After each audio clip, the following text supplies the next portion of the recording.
Hello students, welcome on Vigyanansh. You are here with Hardeep Singh and today's topic is regarding class 10 and it's windstorm and the cyclone, and the subtopic is uneven heating generate wind currents। कि जब भी किसी दो जगह पे असमान ताप होता है तो उसी से जो है पवन की धाराएं उत्पन्न होती हैं। यहाँ भी आपको दिखाया गया है कि ये कार्व्ड अर्थ है 90 डिग्री, उसके बाद 45 पे एक्यूट एंगल क्रिएट हो रहा। जैसे एंगल बढ़ता जाएगा किस तरह से इसका प्रभाव पड़ता है वही हम इस वीडियो में पढ़ने जा रहे हैं। So with the positive attitude let's start it. Why wind currents are generated, कि ये पवन धाराएं क्यों उत्पन्न होती हैं। इसका एक पहला कारण है uneven heating of land between equator and pole. कि इक्वेटर से हम विषुवतीय वृत्त से हम किधर की ध्रुवों की तरफ जाते हैं तो हमारी जो पृथ्वी है वो असमान रूप से गर्म होती है। कैसे गर्म होती है इसको हम थोड़ा समझते हैं। ये हमारी अर्थ है तो ये हमारा सन है। सन बहुत दूर है, दैट्स वाई ये हमें छोटा दिखाई देता है, लेकिन सन जो है पृथ्वी से कई गुना बड़ा है। अब सन से जो रेडिएशन अर्थ के सेंटर लाइन पे आएंगी तो अर्थ की सेंटर लाइन को अगर हम लैटिट्यूड बोलते हैं इनको, ठीक है, विषुवतीय रेखा की बात कर रहा हूँ मैं, तो इसको हम इक्वेटर लाइन कहते हैं। तो ये इक्वेटर है। इक्वेटर से अगर मैं नॉर्थ साइड को 30 डिग्री पे एक ऐसे ही वृत्त बनाऊंगा तो वो 30 डिग्री नॉर्थ हो जाएगा, और अगर साउथ की तरफ बनाएंगे तो 30 डिग्री साउथ। सिमिलरली 60 डिग्री पे चलते तो 60 degree north and 60 degree south, और दोनों ही सिरों के ऊपर दोनों पोल कहलाते हैं। अपर साइड को north pole and lower side को साउथ पोल। जब रेडिएशन की बात कर रहे हैं तो सन से जो रेडिएशन निकलेंगी वो इक्वेटर के ऊपर 100% सीधी गिरेंगी। अब देखिए, एक तो सीधा यह पृथ्वी टिल्टेड है, थोड़ी तिरछी है, तो इक्वेटर पे जो स्ट्रेट लाइन किसकी आ रही है, सनरेज की पहुंच रही है। ये सनरेज मैक्सिमम हीट को अर्थ तक पहुंचा देती है। मिनिमम डिस्टेंस है, स्ट्रेट है, दैट्स वाई मैक्सिमम हीट सन की कहाँ पहुंची, इक्वेटर पर। तो इक्वेटर तो सबसे ज़्यादा गर्म हो गया। देन आगे जाके चलते हैं 60 के ऊपर। अब रेज फिर थोड़ी तिरछी हुई।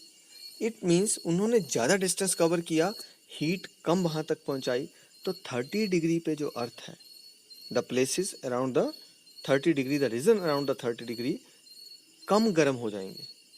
अब वो जगह कम गर्म है, अभी हमने पीछे पढ़ा, प्रॉपर्टीज वही यूज करनी है जो पीछे 3 पढ़ के आए हैं कि गर्म होने पे, और ठीक है, एयर एक्सपेंड ऑन हीटिंग। और जब भी हम बात कर रहे हैं यहाँ भी वही बात करेंगे कि अब जो इक्वेटर पे है वो एयर गर्म हो गई, गर्म होके एक्सपेंड होगी, हल्की होगी। हल्की होगी तो क्या होगा, ये अपवर्ड मूव करके यहाँ से ये ऊपर की ओर जाना शुरू करगी। लेकिन with respect to equator 30 degree पे एयर क्या है, ठंडी है, क्योंकि वहाँ सनरेज तिरछी पहुंची थी, स्लैंटिंग थी, इसलिए वो ठंडी हवा इसका स्थान लेने के लिए चल पड़ी। तो इस तरह से एक एयर करंट कहाँ से 30 degree south and 30 degree north से इक्वेटर की तरफ सेटअप हो गया। ये तो हुआ 30 और इक्वेटर के बीच में। लेकिन आगे चलते हैं हम, तो देखिए 60 के ऊपर पहुँचते पहुँचते जो रेडिएशंस हैं वो और तिरछी होती जा रही हैं, और इसी तरह से जब हम पोल तक पहुँच रहे हैं तो बहुत ही तिरछी होगी। यही कारण है कि पोल पे बहुत कम रेडिएशंस पहुंचती हैं, दैट्स वाई पोल पे सदा बर्फ जमी रहती है। नॉर्थ पोल पे हम जानते हैं, अंटार्कटिका की बात कर रहा हूँ, तो वहाँ परमानेंटली क्या है, आइस वर्क्स, वहाँ पे बर्फ लगातार जमी हुई जो टूट के नीचे गिर रही है आज। तो वो जगह तो बहुत ही ठंडी है, पोल्स ठंडे हैं, लेकिन पोल के विद रिस्पेक्ट जो 60 डिग्री है इक्वेटर, वो थोड़ा गर्म है।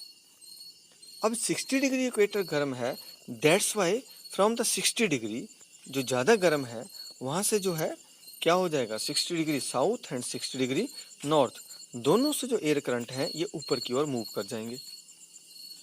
लेकिन नॉर्थ पोल तो बहुत ठंडा है, दैट्स वाई नॉर्थ पोल से या साउथ पोल से एयर कहाँ को मूव करना शुरू कर देती है, टुवार्ड्स 60 डिग्री। तो इस तरह से एक क्या बन गया, सेटअप बन गया। तो इसी सेटअप से क्या हो गया, पूरे अर्थ के ऊपर एयर करंट स्टार्ट हो जाते हैं, विंड करंट जनरेट हो जाते हैं। अब इस चीज़ को समझ के आप क्या कहा कि इक्वेटर सबसे गर्म, 30 उससे कम गर्म, इसलिए इक्वेटर की जो एयर है वो लाइट होगी, एक्सपेंड कर गई और ऊपर चली गई। उसका जगह लेने को 30 डिग्री तक की जो रेडिएशंस हैं गर्म की बजाय जो ठंडा एरिया, मतलब ठंडे एरिया से जो एयर है उधर को चल पड़ी, तो एक विंड करंट जनरेट हुई।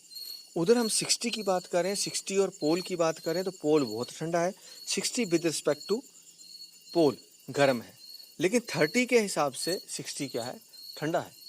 लेकिन 30 तो पहले मूव कर रहा है उधर को, तो थोड़ी बहुत जो एयर थी 60 वाली ये अप साइड को मूव की और उसकी जगह लेने कौन आ गई, पोल्स की ठंडी हवा वहाँ तक पहुँच गई। अब इसको लिखना कैसे है?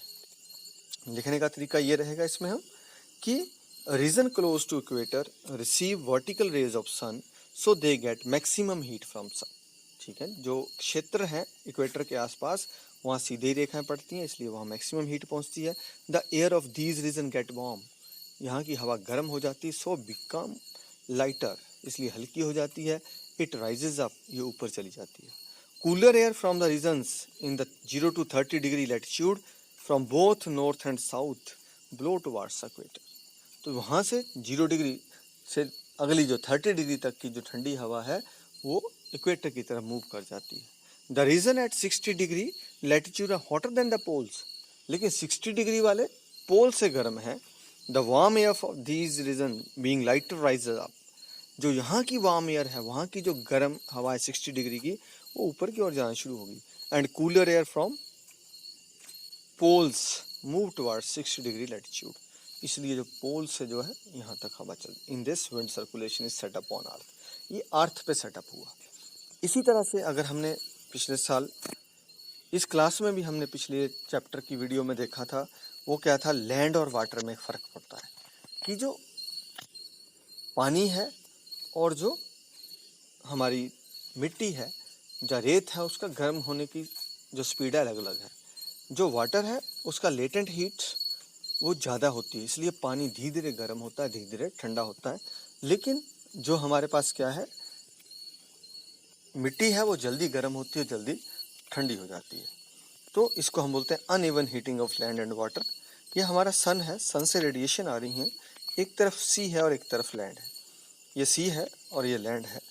अब फ़र्क क्या पड़ेगा? अभी मैंने बात की कि जो पानी है ये धीरे धीरे गर्म होगा, लेकिन जो ज़मीन है वो जल्दी से गर्म हो जाएगी। जब वो जल्दी गर्म होगी तो उसके ऊपर की हवा भी क्या होगी, गर्म होगी। गर्म होके वो हवा हल्की होगी, हल्की होके कहाँ जाएगी, ऊपर की ओर मूव कर जाएगी। अब यहाँ तो हवा की कमी होगी।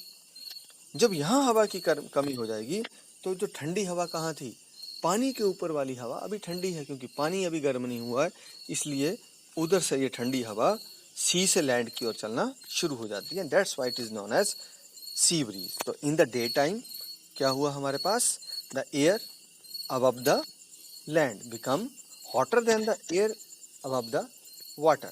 That's why air from the soil region move upward and the air from the sea region move towards the soil. This is called the sea breeze. अब इसका राइट अप देख लीजिए।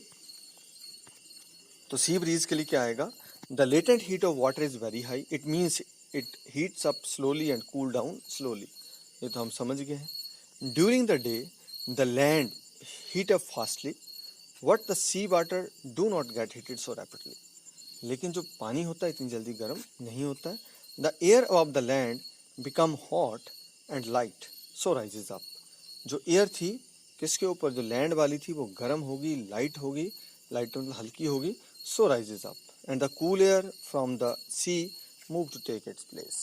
और जो वहाँ से जो हवा इधर को चल पड़ती है। In this way sea breeze blows during the day. तो इस तरह से सी ब्रीज चलती है। इसी तरह से नाइट का जो सीन है वो थोड़ा उल्टा हो जाता है। जब रात का सीन देखते हैं तो हमारी रात है, चांद है, सितारे हैं, सी है और लैंड है। अब क्या फ़र्क पड़ेगा, नेचुरली पानी जो है मैंने कहा धीरे धीरे गर्म होता है, धीरे धीरे ठंडा होता है due to latent heat, high latent heat. अब इसकी कंडीशन क्या रहेगी, हमारा जो पानी है वो रात को अभी गर्म है और ज़मीन एकदम से ठंडी होगी। नेचुरली अगर पानी गर्म है तो एयर अबव द वाटर भी गर्म होगी।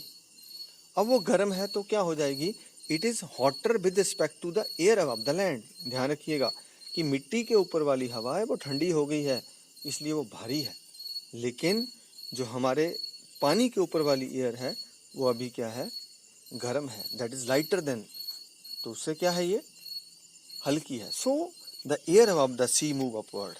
अब हवा थी जो सी से ऊपर वाली थी, वो क्या थी, गर्म हो, इसलिए ऊपर चली गई।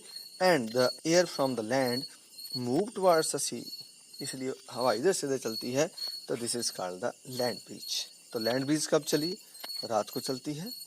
तो कैसे चलती है अब, in the night the land cool down fastly but the sea water do not cool down so rapidly. रात के समय जो ज़मीन है वो जल्दी ठंडी होगी, सैंड जल्दी ठंडा हो गया, लेकिन सी वाटर अभी गर्म ही है। The air of the sea remain hot so it rises up now. अब हवा जो है वहाँ से ऊपर मूव की है, यानी कि सी लेवल से मूव की है। And the cool air from land move towards the sea, इसलिए ठंडी हवा किधर से मूव करनी शुरू हो गई, लैंड टू सी मूव करती है। In this way land breeze blows during the night. इस तरह से लैंड ब्रीज जो है वो रात को चलती है। तो ये दो कारण हैं हमारे किसके, विंड करंट के जनरेशन के, अनइवन हीटिंग ऑफ लैंड, और दूसरा क्या बताया, uneven heating of land and water. तो इन दोनों पे डीपली सोचिए, पढ़ते रहिए, बढ़ते रहिए। जय हिंद।